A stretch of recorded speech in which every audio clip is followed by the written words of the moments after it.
Solving situational problems involving conic sections. Example, number 1.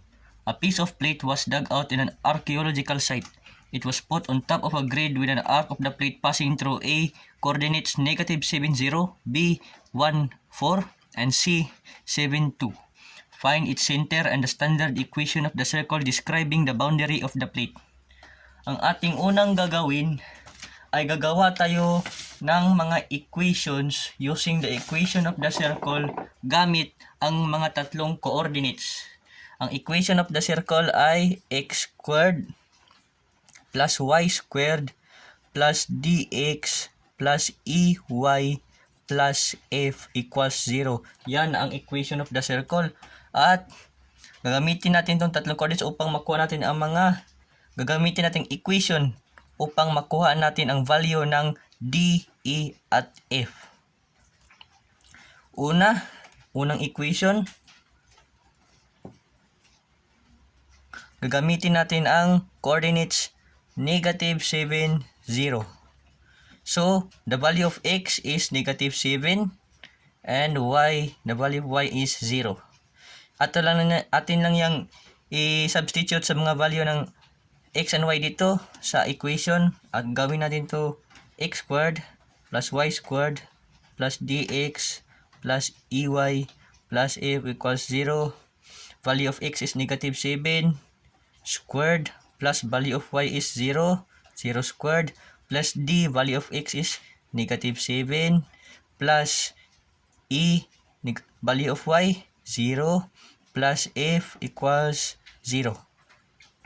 -7 squared is 49, positive 49, plus 0, huwag na natin ang isusulat, plus d times -7 is -7d, plus 0, huwag na natin ang isusulat, plus f equals 0.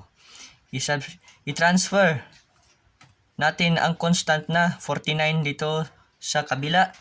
So, it will become -7d plus f equals, change ang sign, -49.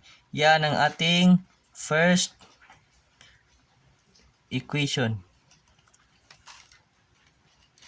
Sa ikalawang equation naman, second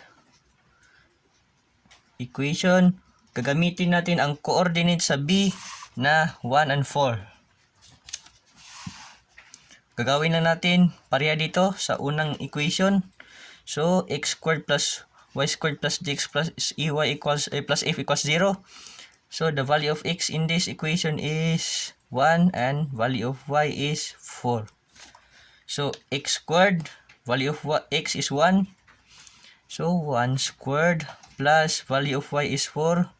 4 squared plus d value of x, 1. Plus e value of y, 4 plus f equals 0.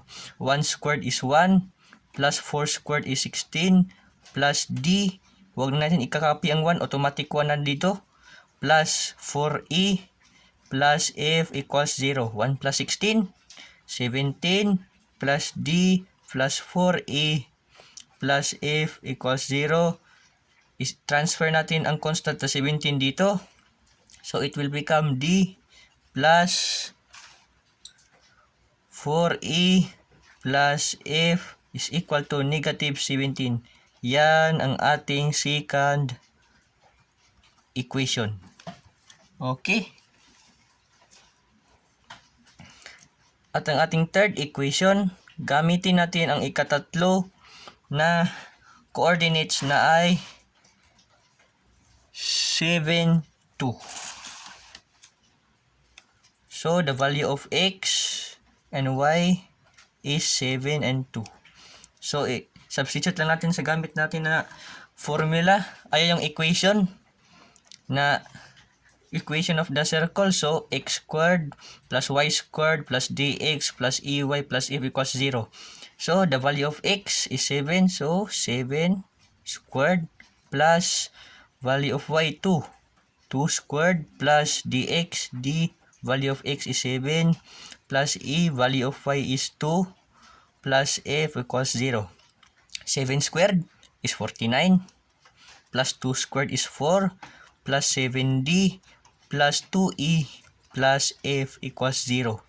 49 plus 4 equals 53. 53 plus 7D plus 2E plus F equals 0. I-transfer natin ulit ang constant na 53 dito sa kabila. So, it will become 7D plus 2E plus F equals negative 53. Yan ang ating third equation. So, mayroon na tayong tatlong equation. Negative 7D plus F. Ichitira. Sorry. Ichitira.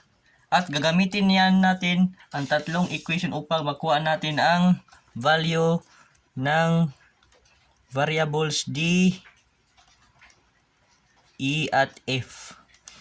Una natin gagawin, kukuha tayo ng dalawang equation, ang first equation at second equation, upang makuha natin ang ika-apat na equation. Okay? Kailangan ulit tayo gumawa ng mga equation upang makuha natin ang value ni D, E, at F. Ang ginawa natin una ay gumawa tayo ng mga equation. Ngayon, gagawa tayo ng mga equation upang makuha natin ang value ni D, E, at F. So, kukuha ako ng dalawang equation. Isa at dalawa. 7D, negative 7D plus F equals negative 49 at D plus 4E plus F equals negative 17. Ating gagawin ay ating isubtract ang dalawang equation upang ma-eliminate natin ang isa sa mga variable, which is F. See, magkapareha sila. Kapag isubtract natin sila, ma-eliminate sila. Equal to 0. So, atong isubtract.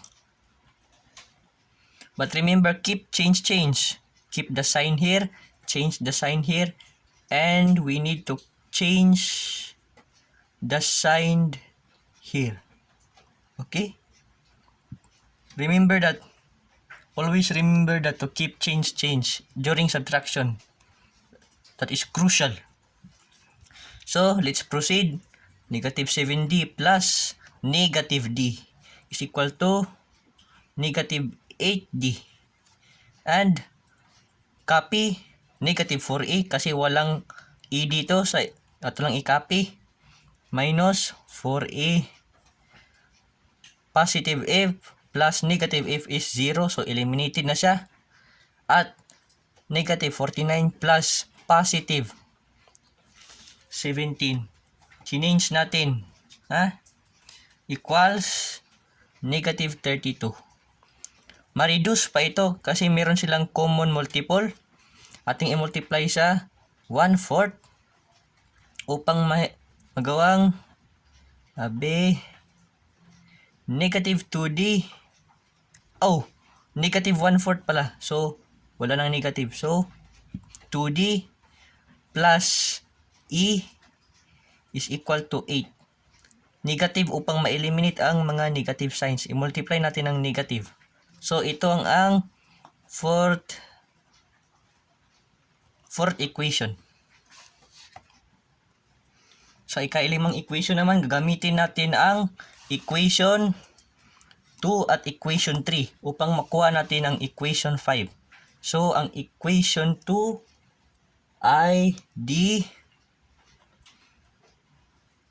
plus 4E plus F is equal to negative 17. At equation 3 ay 7D plus 2E plus F equals negative 53. Ulit ating isubtract upang ma-eliminate natin ang isa sa mga variable which is F.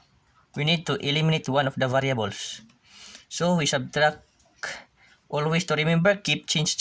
Keep the sign here. Change and change. So, positive becomes negative and negative becomes positive. So, let's add now. D plus negative 7D, which is negative 6D. 4E plus negative 2E, which is 2E. And eliminated na to. F plus negative F equals 0. Huwag na natin isusulat yan. at negative 17 plus positive 53 is equal to 36. I-multiply natin ng negative 1/2 upang ma-reduce pa ito. Hanggang isa sa mga variable ay magiging 1 dito. 1. So, negative 6d times negative 1/2 is 3d. Negative 1/2 times 2e equals minus e is equal to negative 18. Yan ang ating fifth equation. Sa ika-6 naman na equation, isa-substitute natin ang fourth equation, which is 2d plus e equals 8. Isa-substitute natin siya sa value ni e. Ay, nakalimutan ko. Wow, hindi pa tayo tapos. So, i-transfer natin ito dito. Ang 3d dito upang matira si e. So, negative e is equal to negative 3d minus 18 times negative 1 upang ma-positive to equals e equals 3d plus 18. Ito pala ang fifth equation. So, dito sa ika-6 na equation, isa-substitute natin ang value ni e dito. Okay? So, it states that e is equal to 3d plus 18. So, let's replace e with 3d plus 18. So, it will become 2e plus 3d plus 18 is equal to 8. So, i-add natin ang 2d plus 3d. It will become 5d plus 18 is equal to 8. Transpose that. So, it will become 5d equals 8 minus 18. Okay? 8 minus 18, 5d equals negative 10 divided by 5. D will become negative 2. So, we already have the value of d, which is negative 2. Susunod naman, hahanapin natin ang value ni e. So, meron na tayong value ni e dito, which is e equals 3d plus 18. Ito ang value ni e. At meron na tayong value ni d. So, atong i-substitute dito. Ating i-substitute ang value ni d dito upang makuha natin ang value ni e.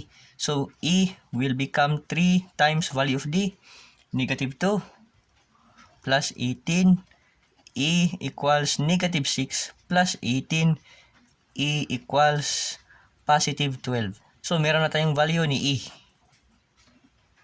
Si f naman, gagamitin natin ang equation 1. Ang equation 1 ay negative 7d plus f equals negative 49. You can either choose equation 1, equation 2, equation 3. But this is simpler because there are only two variables. So, less hassle. So, we already have the value of d, which is negative 2. So, let's replace d with negative 2. So, negative 7 times negative 2 plus f equals negative 49. Negative 7 times negative 2 will become positive 14. Because same signs, when you multiply, it will always become positive. Plus f equals negative 49. Transpose 14 into the other side. So, we will be left with f. So, f is equal to negative 49 minus 14. Kaya ma-change ang sign. So, f will become negative 49 minus 14 is equal to negative 63. See, we already have the value of d, e, and f. So, we have found the value of d, e, and f. So, let's form the equation of the circle. So, we already have the value of d, and e, and f. So, let's form the equation of the circle. So, copy x squared plus y squared plus dx. D is negative 2. Negative 2x plus e, value of e is 12. Y plus value of f is negative 63 equals 0. So let's finalize the answer. X squared plus y squared minus 2x plus 12y minus 63 is equal to 0. So this is the equation of the circle. But what is asked is find the standard form. So we need to find the standard form using the equation of the circle. So how do we do that? So first, we took the equation which is x squared plus y squared minus 2x plus 12y minus 63 equals 0. And we transpose negative 63 into the right side. X squared plus y squared minus 2x plus 12y is equal to positive 63. Then we need to group like variables, same variables, x, y, y. So it will become x squared minus 2x parenthesis plus y squared plus 12y equal to 63. Then we need to form these two in the parenthesis into perfect squares. To find the perfect square, so we just need to divide b, which is negative 2, divided by 2, then squared. So negative 2 divided by 2 is equal to 1. Squared 1, so equals to 1. So it will become x squared minus 2x plus 1. Plus, we also need to make this a perfect square. So let's get the value of b, which is 12 divided by 2 will become 6. Then squared 6, it will become 36.